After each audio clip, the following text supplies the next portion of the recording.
कल्पना कीजिए, समुद्र की लहरों के बीच एक छोटी सी लकड़ी की नाव, ना इंजन ना जीपीएस, और सामने धरती का सबसे विशाल जीव व्हेल, एक छलांग, एक भाला, और अगर निशाना चूका तो मौत तय। आज की दुनिया में जहां व्हेल को बचाने के लिए कानून है, वहीं एक गांव है जहां व्हेल पकड़ना अब भी जिंदगी और परंपरा का सवाल है। तो सवाल ये है, क्या ये लोग शिकारी हैं या फिर धरती के आखिरी समुद्री योद्धा? आज की इस डॉक्यूमेंट्री में हम पहुंचेंगे लामा लेरा विलेज, जहां इंसान अब भी समंदर से आंख मिलाकर बात करता है। इंडोनेशिया के पूर्वी छोर पर फ्लोरेस आइलैंड के पास समंदर से चिपका हुआ एक छोटा सा गांव है, लामेलरा। यहां समय रुका हुआ लगता है। कंक्रीट की इमारतें नहीं, बंदरगाह पर मशीनों का शोर नहीं, और रात में सिर्फ लहरों की आवाज। यह गांव खेती पर नहीं जीता। यहाँ की जमीन रूखी है, यहाँ की उम्मीद समंदर है। हर घर की दीवारों पर नावों की तस्वीरें हैं। हर बच्चे को तैरना पहले सिखाया जाता है, चलना बाद में। यहाँ समंदर डर नहीं, रिश्तेदार है। लेकिन यह रिश्ता आसान नहीं।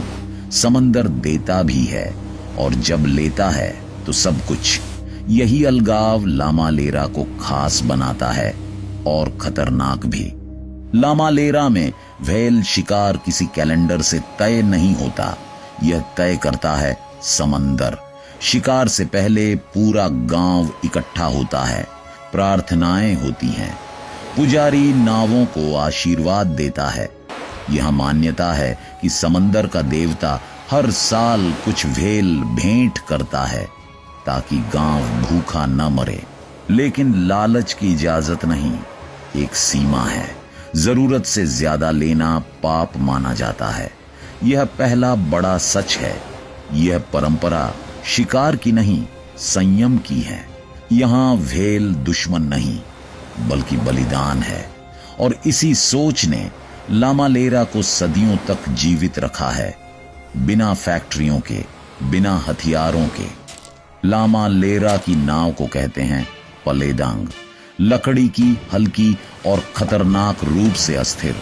इस नाव पर कोई इंजन नहीं होता, सिर्फ चप्पू और भरोसा। भाले को कहते हैं हरपून, लकड़ी, लोहे और रस्सी का साधारण सा हथियार। लेकिन असली ताकत है लमाफा। लमाफा वह व्यक्ति है जो चलते जहाज से सीधे व्हेल पर छलांग लगाता है। उसके पैरों में कोई सुरक्षा नहीं, हाथों में सिर्फ भाला, और सामने टनों वजन का जीव। यह कोई स्टंट नहीं, यह पीढ़ियों की ट्रेनिंग है। और फिर भी हर छलांग आखिरी हो सकती है। सुबह सुबह समंदर सांस लेता हुआ लगता है। नावें पानी में उतरती हैं, आंखें क्षितिज पर टिकी होती हैं। फिर अचानक पानी उछलता है, व्हेल, नाव तेज होती है, चप्पू हवा चीरते हैं, लमाफा आगे बढ़ता है। उस पल कोई आवाज नहीं, सिर्फ दिल की धड़कन। छलांग, भाला धंसता है। लेकिन यह जीत नहीं है, यह शुरुआत है। व्हेल भागती है, रस्सी तनती है, नाव खींचने लगती है। अब मौत नाव के नीचे है, और ऊपर भी। यहीं से असली संघर्ष शुरू होता है। भाला लगते ही व्हेल मरती नहीं, वह भागती है। रस्सी नाव से बंधी होती है, और अब वही रस्सी जीवन और मौत के बीच की डोर बन जाती है। व्हेल पानी के भीतर गोता लगाती है, और नाव को ऐसे खींचती है जैसे वह खिलौना हो। कभी नाव पानी से उछलती है, कभी आधी डूब जाती है। अगर रस्सी पैरों में फंस जाए तो इंसान सीधे समंदर के नीचे खिंच जाता है। यहाँ चीखने का समय नहीं होता, फैसले सेकंडों में लेने पड़ते हैं। कई बार नाव को बचाने के लिए भाला काट दिया जाता है और व्हेल छोड़ दी जाती है, क्योंकि लामालेरा में परंपरा कहती है एक जान बचाना एक शिकार से ज्यादा कीमती है। यही वो सच है जो बाहर की दुनिया नहीं देखती। जब व्हेल अंततः शांत हो जाती हैं, तो समंदर की सतह पर एक अजीब सन्नाटा छा जाता है। नावें उसे खींचकर किनारे लाती हैं। पूरा गांव इंतजार कर रहा होता है और यहाँ कोई जश्न नहीं होता। यह पल सम्मान का होता है। व्हेल का एक एक हिस्सा नियमों के अनुसार बांटा जाता है। जिसने भाला फेंका उसे अलग हिस्सा, जिसने चप्पू चलाया उसे अलग। बूढ़े, विधवा और बच्चे, सबका हक तय है। यहाँ कोई पैसा नहीं चलता, कोई सौदेबाजी नहीं।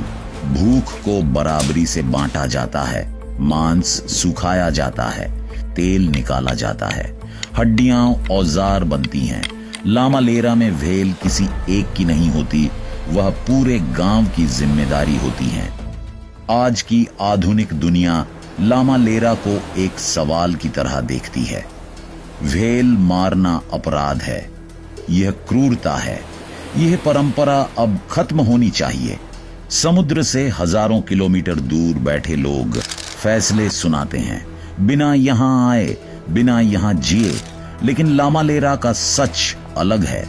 यहां न तो फैक्ट्रियां हैं, न फ्रीजर ट्रक, न अंतरराष्ट्रीय बाजार। इसी वजह से इंटरनेशनल व्हेलिंग कमीशन ने लामालेरा को विशेष छूट दी, क्योंकि यह सबसिस्टेंस वोलिंग है, इंडस्ट्रियल नहीं। फिर भी दबाव बढ़ रहा है।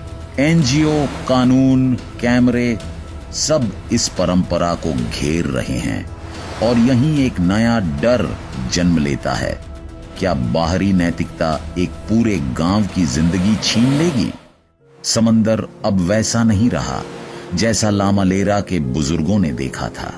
व्हेल की संख्या घट रही है। मौसम का मिजाज बदल रहा है। लहरें अब पहले जैसी नहीं चलती। कभी जो यात्रा कुछ घंटों की होती थी, अब कई दिनों तक खिंच जाती है। और फिर भी व्हेल नहीं मिलती। नई पीढ़ी के हाथों में भाला नहीं, मोबाइल है।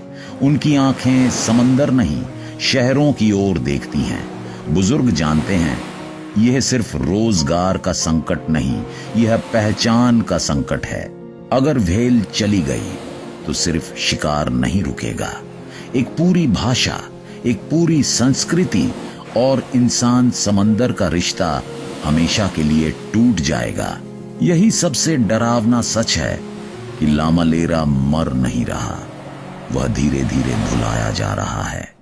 लामालेरा हमें यह नहीं सिखाता कि व्हेल कैसे मारी जाती है। यह सिखाता है कि प्रकृति के साथ कैसे जिया जाए। यहां साहस का मतलब जीतना नहीं, बल्कि सीमा जानना है। यहां परंपरा अतीत नहीं, जिंदगी का सहारा है। शायद एक दिन ये नावें समंदर में ना उतरें, शायद लमाफा की छलांग सिर्फ कहानियों में रह जाए। लेकिन सवाल तब भी रहेगा जब आखिरी व्हेल शिकारी रुकेगा। क्या हमने सच में प्रकृति को बचाया होगा, या उसके साथ जीने का एक और तरीका खो दिया होगा? यह कहानी यहीं खत्म नहीं होती, यह सवाल बनकर हम सबके साथ चलती है। अगर ये कहानी आपको सोचने पर मजबूर करे, अगर आपको लगा कि साहस का मतलब बदल गया है, तो इस वीडियो को लाइक कीजिए, शेयर कीजिए और ऐसी ही असली डॉक्यूमेंट्री कहानियों के लिए सब्सक्राइब जरूर कीजिए। मिलते हैं अगले वीडियो में। धन्यवाद।